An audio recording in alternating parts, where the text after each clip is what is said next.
Hello and welcome back to Car Stuff. And here is example number 1 why this channel is called Car Stuff, not Honda Civic Stuff, because I refuse to limit myself to one brand or make of car. I just picked up this MG 1100. It's a 1963. This is a barn find from Craigslist. I picked it up for $1,500, and it is super rough.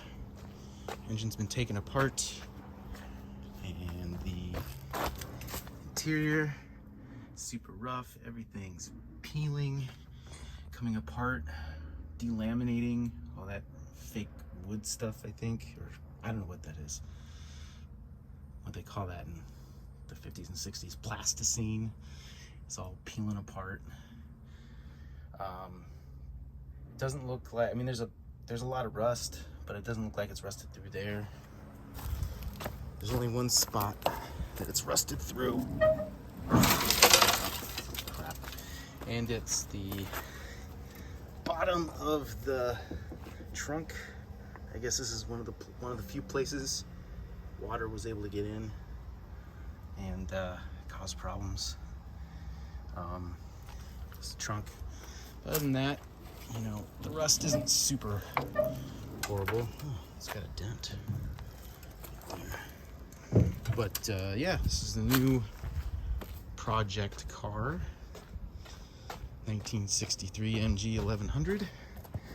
I'm thinking of going a Restomod route, clean it out,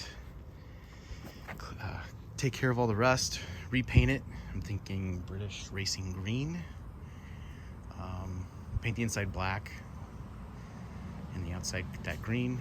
And then I'm thinking I can stuff a Honda motor in here. They put them in the Minis, and that's a smaller car, so it should be doable. So yeah, example number 1 why this is car stuff and not Honda or Civic stuff. All right, thanks for watching. I'll plan on posting more of this and any other cars I work on. All right, have a good one. Bye.